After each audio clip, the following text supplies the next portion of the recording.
આ જય ભવાની અંબિકે આપણી તમામ બોડીઓમાં સમગ્ર ચાણ સમાજમાં ભાવનગરના લગભગ નહીં તો 5 ને 82 વર્ષના બુઢાઓ મને મળેલા. અને તે દી મનુભાઈ મિશ્રણ, પછી ખોરદાન જુલાવાળી એનાથી નાના, અને પ્રતાપદાન મિશ્રણ જામનગર, અને પછી હરદાનજી દેથા. હવે આવો ડાલા મતો ડાયરો ફાટ જુવાની વાળા ચારણો દુધુમલિયા કુળમાળા. અને કે જ્યારે જય ભવાની એમ કે હાંજની પ્રાર્થના ને સવારનો હરિરસ બોલ્યા પછી જ એને હીરામણ મળતું, આવો રિવાજ હતો. અને જે ન હાજર હોય એને શિરામણ ન મળે, ચા મળે પણ શિરામણ ન મળે.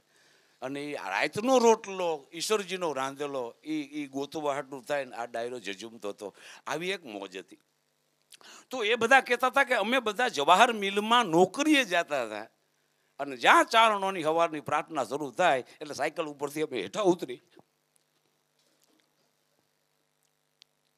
બા. અને નકર ચારણોના છોકરાઓ બોર્ડિંગમાં એની માની પ્રાર્થના બોલે છે તો શું આકાશ માટે ટચ થાય છે. બસ આ ચારણો એની 625 શાખામાં કંઈક એવી ઘટનાઓ ઘટી છે કે દેવીપુત્ર બિરુદ આપણે હાથે નથી લીધું, આ જગતે દીધું છે. એને એના બલિદાનોને દીધું છે, એની મોજને દીધું છે, એની માતૃ ઉપાસનાના ગરબા ગાંડા તૂર ગાનને દીધું છે. તો એ બધા કેશરીસિંહજી બારટની યાદી એટલે દેવડાવવા માગું છું આજે પાછી. ખબર પડી કે કુંવર પ્રતાપસિંહ પકડાણો એટલે એને ટ્રેનમાં લઈ જતા હતા, અને કેશરીસિંહ ઘોડો લઈને સામો ઉતર્યા. ઓલા સેટિંગ થતા ને તેની ટ્રેનના, એટલે ગાડી ઊભી હતી. એટલે ઓલા અંગ્રેજી ઓફિસરો આગા પાછા હતા, એટલે ઘોડી એને કુંવર પ્રતાપસિંહની બારી પાસે ઊભી કરી. એટલે છોકરો ઊભો થઈ ગયો, પપ્પા બાપુ તમે આવ્યા તો મને બહુ સારું લાગ્યું. તો કે સાંભળ, હું તને મળવા નથી આવ્યો, ચેતવણી દેવા આવ્યો છે.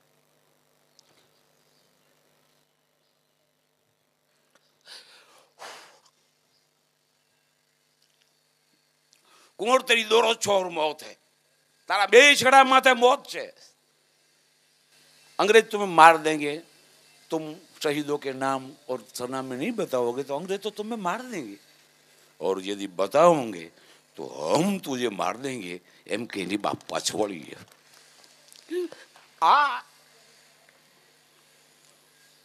પણ આ રાષ્ટ્ર પાસે એને શ્રદ્ધાંજલિ દેવાના એવિડન્સ અને ડોક્યુમેન્ટ્સ નહોતા, અને એ પરિવારે કોઈ માગણી નહીં કરેલી.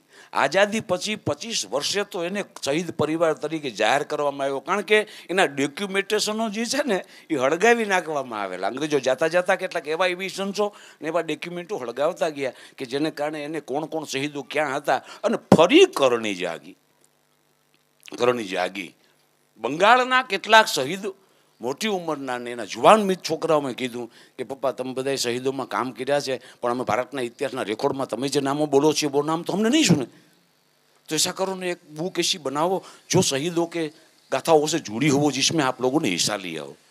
અને એ બંગાળીમાં બુક છપાણી, અને એક મારવાડી શેઠિયાએ એમાં ડોનેશન આપેલું. એટલે એને 25 બુકો આવી અને આપી ગયા. એટલે મારવાડી શેઠે કીધું એ બુક બેચની કે નહીં. એટલે માણસને કીધું કે તું જઈને આપણે ઘરે મૂકી આવે. એટલે એના ઘરે એ 25 બુકો મૂકી આવ્યા.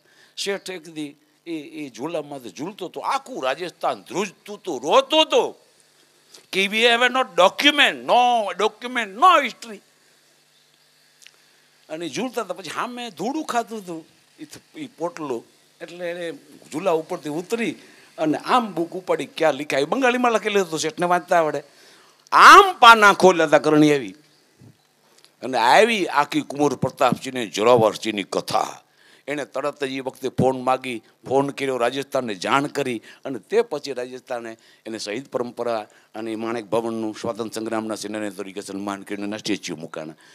આ બધા એટલે ચારણ સમાજના નેશનલ એન્થમ તરીકે એ ચીજ હોનલના વખતે સ્વીકારવામાં આવેલી છે, ભગત બાપુના વખતે સ્વીકારવામાં આવી છે, પિંગળસિંહ પાતાભાઈ રલના વખતથી એને ચારણ નેશનલ એન્થમ તરીકે સ્વીકાર થયો છે. અને ભાવનગરની સમગ્ર પ્રજા ચારણ સિવાયની કે બસ ચારણના છોકરાઓ એ બોર્ડિંગમાં બોલતા ને તમે સાયકલ ઉપરથી હેઠા ઉતરીને ઘડીક તાર સાંભળતા.